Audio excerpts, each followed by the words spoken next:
Hi, I'm Jules. This is the long-awaited part 2 of my spiral dynamics overview. I'll put a link to part 1 in the description below, and also I'll include links to a couple of other videos that explain a few terms that I think I'll be using in this video. So let's get back to it. So where we left off before was with Green Stage, which completed Tier 1. Tier 1 is about constructing one's identity and one's understanding of manifested reality, which are two sides of the same coin. Whereas Tier 2 is about deconstructing it. You have to have an identity before you can let go of it. So the green to yellow transition from Tier 1 to Tier 2, often exploring authenticity and or spirituality in green, and or wanting to find solutions to large scale or even global problems, is what catapults somebody from green into yellow stage.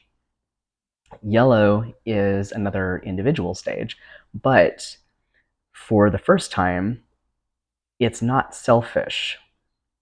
In Tier 1, all of these individually oriented stages are about what can the world do for me? But Yellow Stage instead wants to discover how to have the best impact with one's life. Characteristics of what Yellow Stage is like for an individual. A person who's in Yellow Stage is a systems thinker. They see connections between disparate fields. They see how everything fits together, is interrelated and interdependent. It's very common in Yellow Stage to start coming up with unifying theories. Spiral dynamics itself is actually a stage yellow model. There's also a desire in Yellow Stage to find one's life purpose, which involves aligning the selves. In Green Stage, one starts to discover that one has multiple aspects to oneself, one's subconscious, conscious, and superconscious or higher conscious. In Green Stage, you notice this because they're arguing with each other. In Yellow Stage, you start working on getting them to align with each other. And actually, I'll put a link in the description below to a video where I discuss these different aspects of the self, why you might want to align them, and how you can start doing that. There's also in Yellow Stage a search for truth. People in Yellow amass knowledge. There's a belief that if I can just explore and study enough, I can discover and understand the truth. This is different from amassing knowledge in orange or green. In orange, there's an attachment to getting knowledge that supports one's existing beliefs. In green, the exploration tends to be more about dabbling in lots of things to find oneself, to find what one likes doing. In yellow, there's zero attachment to being right, and you don't care where the information comes from. So you might find yourself looking into the dark corners that you previously avoided. For example, I have tended to be politically liberal, so when I was in Tier 1, I tended to stick to information provided by liberally minded people. And in Yellow Stage, I started looking into, okay, wait, what are the conservatives saying? And I discovered a lot of knowledge there that had been split across party lines. And like I said, there's zero attachment to being right. So it doesn't matter what the information reveals. It could be unpleasant, it could be confronting, it doesn't matter so long as it's the truth. You have to already have a very strong personality in order to get into Tier 2. So Yellow Stage is very confident about being able to discern truth from bullshit. As far as the human history side of things, the only culture I can think of that shows up as looking yellow to me, Yellow Stage, would be the EU. I think the European Union might be an example of a yellow stage government, or at least an early yellow stage government. It's networking multiple countries. When you look at its policies, they are savvy from a systems thinking perspective. So it looks very yellow to me. Turquoise Stage is another group stage, but at this point, the group is the cosmos. So green stage was identifying with group on a planetary scale. Turquoise goes even beyond that and is identifying with group on a cosmic scale. So depending on whether the person is in gross stage or subtle stage at this point, if they're in gross stage, it would be the known universe. If they're in subtle stage or causal stage, it would be even more than that. It would include other layers of reality too. A clear distinction between yellow stage and turquoise stage is that where yellow stage believes that if it can just research enough, it's going to find the truth and understand it, turquoise stage knows that that's not possible. It knows that it is impossible for the left brain to find and understand the truth with a capital T. People in turquoise stage have clear access to inner guidance, as in communication with their higher conscious. And there's a severe distrust in turquoise stage now of the conscious mind, and a preference to trust inner guidance instead. A person in turquoise stage is most likely working on fulfilling their life purpose by following their inner guidance for everything. There's an experience in turquoise of now the selves, the subconscious, the conscious, and the superconscious or higher conscious are cooperating with each other. Another phenomenon in turquoise stage is experiencing everything as conscious. Animals, plants, rocks, planets, stars. And this is not just a concept that everything has consciousness. This is an experience of feeling these consciousnesses and being able to connect with them and even communicate with them in some manner. And there's a deep felt connection to humanity and the cosmos itself. New magical and mystical experiences and abilities are definitely coming online in turquoise. And there's an urge to find or build a community centered around mystical development in turquoise. As far as culturally, turquoise is still very rare. There are turquoise people who start communities, but most of the members aren't actually in turquoise. So I don't think that we really have an example yet of what turquoise culture looks like. Of course, if you happen to be in tier 2 and accessing your higher conscious knowledge, especially if you're able to access causal state, then you can ask your higher conscious what turquoise stage culture will look like. What I've noticed primarily in the visions that I see of turquoise stage culture in the future is that it's very symbiotically holistic. It's holistic on a level that is way beyond green holism. And even yellow systems thinking. It's multi-layered, complex. It includes all aspects of human development, and it includes all stages of consciousness, all the way from beige through aubergine, which I think is really fascinating. In coral stage, I've noticed that the common theme seems to be an urge to clean up, like an urge to clean up the self. Lots of shadow work, facing fears, going back and patching up the bits that one has missed in the previous stages.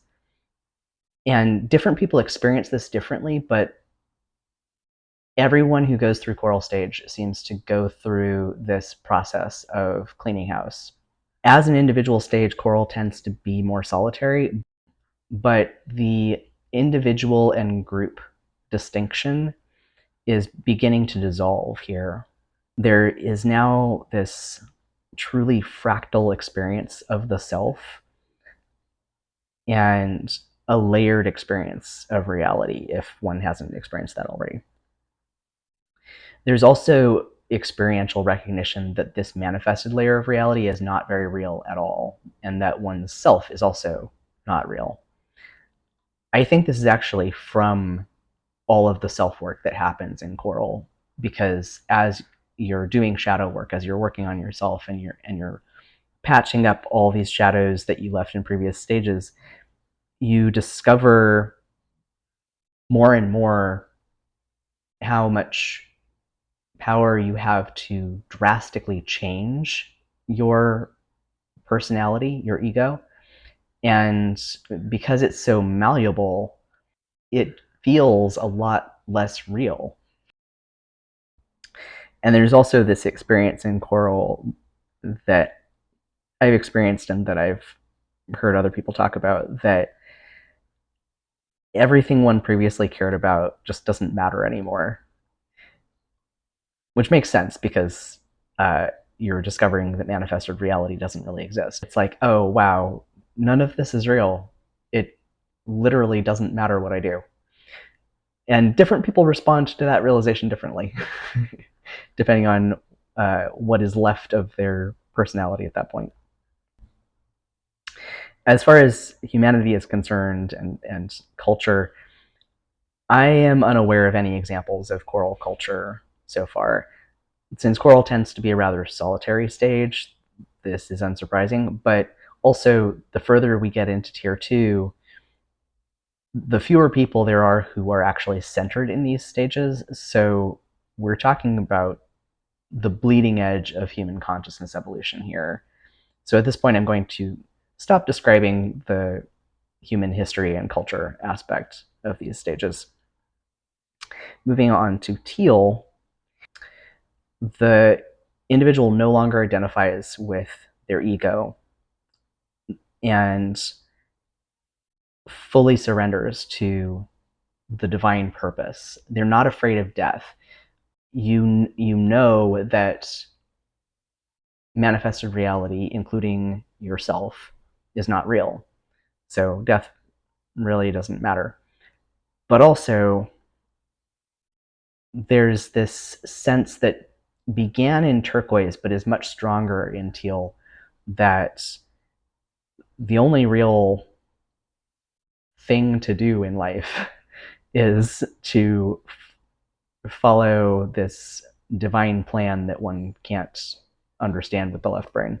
So in Teal, one is literally willing to die in order to follow this divine purpose. Also, there's this sense that nothing is a problem anymore.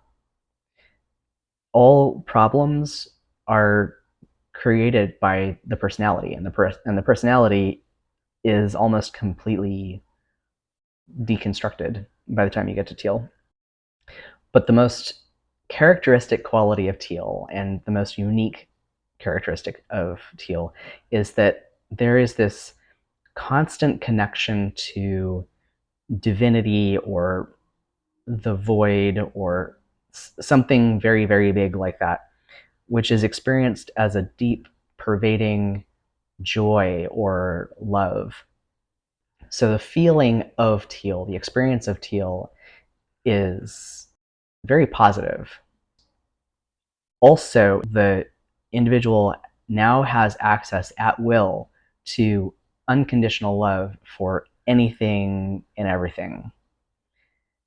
I believe that it's actually impossible to experience true unconditional love before going through Coral, because you have to dismantle the self in order to be able to truly unconditionally love anything. Also in Teal, more new mystical experiences and abilities show up. The mystical abilities that show up in Turquoise, I suppose it depends on which stage of spiritual development someone is in, but my sense is that Turquoise Stage mystical abilities tend to be subtle or causal state. Coral mystical abilities that show up tend to be more causal state, and teal mystical abilities that show up are now more witnessing state type abilities. But the way that they're experienced in teal is in this context of divine love.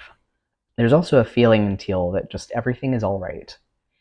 There's this willingness in teal for absolutely everything.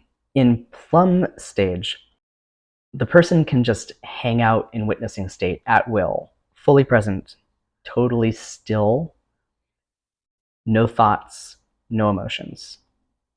It feels very clear and open. I feel like the witnessing state itself changes from stage to stage. Like the witnessing state in teal is very loving and the or joyful. I don't feel like there's a good word to describe the positive feeling. It is something more profound than emotion, and I don't think it can be captured in words, but there's this very positive, profound feeling that is the flavor of witnessing in teal. In Plum, the flavor of witnessing is crystal clarity and this feeling of openness, of freedom. Also, inner guidance has been developing all this while through all of these stages. In yellow, it's kind of an intuition. In turquoise, it becomes a very strong, clear, but still external feeling guidance. By the time you get to plum, inner guidance becomes this immediate inner knowing. It no longer feels like it's coming from an external source. Or perhaps it's more accurate to say that in plum, you are becoming that source. So the knowing is coming from within you instead of outside of you. And that inner knowing, again, the feeling of it is this crystal clarity. It's this absolute knowledge in the present moment. I experience it as this utter confidence. But that's weird to say because confidence is something that we usually associate with the ego, with the personality. But in Plum, it's not the personality that's feeling confidence. The person is identifying with the source of the inner guidance or inner knowing. So it is in being that source that there is an experience of confidence. So I'm talking about this from my personal experiences of previewing Plum. I don't believe that I am yet centered in Plum. I think I'm currently centered in Teal. But in my previews of Plum, I noticed that when I embody this inner knowing, I also behave differently, talk differently. It's almost like I become a completely different person. But how it feels is I am becoming myself, like who I truly am, who I was always truly meant to be. That's the feeling that I experience in my previews of Plum. Aubergine is so rare at this point that there is a lot of disagreement about what aubergine is like. For my description of aubergine, what I'm going to do is base it on my visions of my future and what aubergine will be like in my future, and corroborate those with other descriptions that I've heard that sound similar. So my current take on aubergine is that this stage involves total surrender of the last vestiges of the individual will. That's how I'll put that. The only thing left to do is to completely selflessly serve capital C consciousness. In the visions that I have of the future, the experience that I have of this is not having any idea what I am doing or why, but not caring about that and just enacting divine will. And I'm saying I've heard people argue that there's no self left in Aubergine. In the future visions I would say I still have a self. It's just much, much bigger. The fractal self that I began experiencing in Coral, in Aubergine, we're talking 3 stages further. So it's that much more complex and integrated and whole. And I can take the perspective of any level of scope of myself. So I can come from my individual self, or I can come from my higher self, or I can come from the void, or I can come from my left pinky, or I can come from the floor I'm walking on, or the person standing next to me. Myself in Aubergine, the way that I experience it in the future visions, is just totally integrated and multifaceted. And the only motivation that I have is to serve capital C consciousness. That's the only thing left. And I've heard that echoed in Chris's description of Aubergine on Shores of Infinity. To my knowledge, his video is the only other video on YouTube that is a complete description of all 6 stages of Tier 2. I'll include a link to that video in the description below. Okay, so this concludes my overview of spiral dynamics. If you found this video helpful and think someone else would find it helpful, then please do share it with them. This channel is still very new, so the only way that these videos get out to people is for people to share them. And I have a lot more that I want to say about spiral dynamics, so if this interests you, then do subscribe. And in the meantime, I'll put some links for your own research in the description below. Have a good day, and I look forward to seeing you again soon.